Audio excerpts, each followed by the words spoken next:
Di Kalak Ijo, sebuah desa di Yogyakarta, perjalanan Hoshizora pernah dimulai. Tahun ini, langkah itu genap 20 tahun. Dan di tempat yang sama, perayaan itu kembali digelar. Pagi hari, peserta mulai berdatangan. Ada adik bintang, kakak bintang, warga desa, dan para partner. Semuanya berkumpul untuk merayakan 2 dekade Hoshizora Foundation. Perayaan dibuka dengan fun walk sejauh 2 km, sebuah langkah simbolis dari perjalanan panjang yang dilalui selama ini.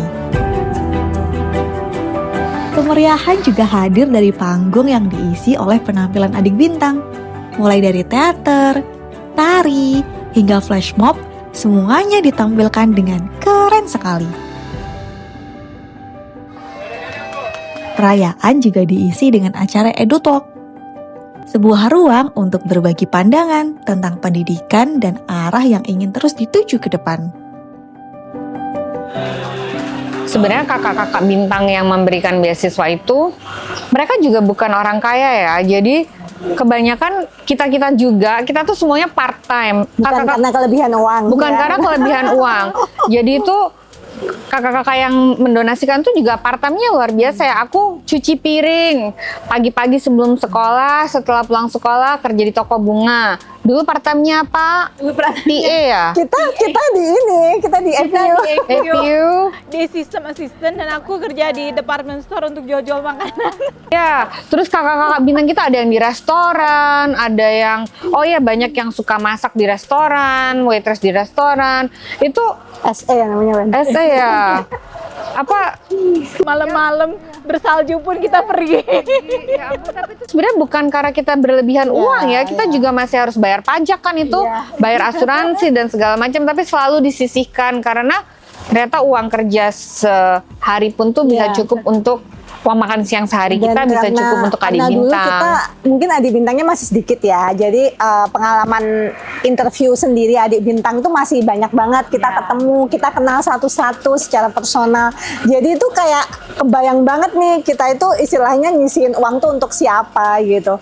Jadi apalagi adik-adik bintang yang zaman kita awal dulu atau zaman kantor kita awal itu masih keep in touch banget sampai sekarang. Dan ternyata emang kebahagiaan paling besar tuh melihat mereka sekarang udah pada sukses gitu ya. Dulu kayaknya masih anak SMP, sekarang udah jadi fellow entrepreneur misalnya kayak gitu ya. Jadi seneng banget lihat adik-adik bintang kita tuh udah banyak yang sukses. Nanti kalau harus kita list up tuh kayaknya banyak banget dan sangat diverse bidang-bidang mereka kerja itu ya. Dan mereka give back, that's important. Jadi mereka jadi adik bintang, masuk perguruan tinggi yang baik juga, mulai dari ITB, UI, bahkan ada yang sampai ke luar negeri juga. Dan mereka give back, they want to give back, they want to help pay it forward.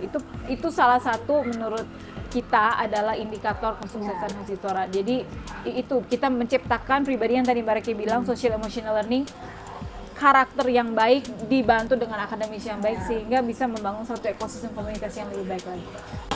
Tapi ada satu hal yang bikin sedih nih kalau ngomongin flashback ke waktu kita bikin Hoshizora.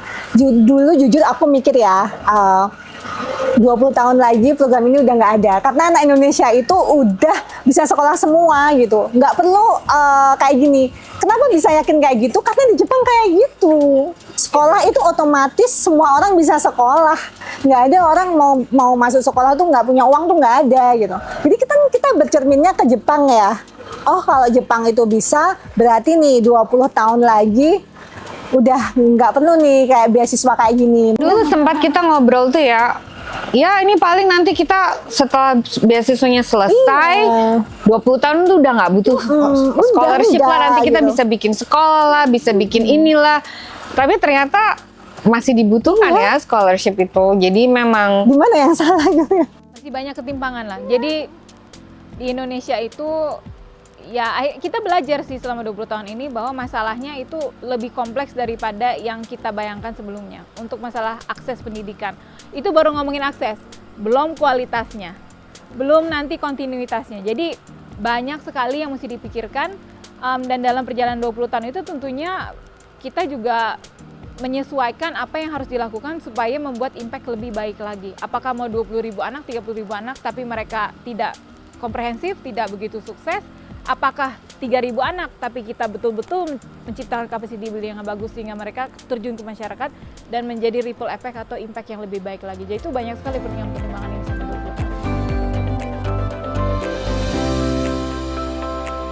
20 tahun Hausi Zora telah berjalan, selalu berkembang, dan terus bertumbuh. Mari terus berjuang bersama kami menemani adik-adik bintang agar bisa meraih mimpi mereka. For the children, for a better world.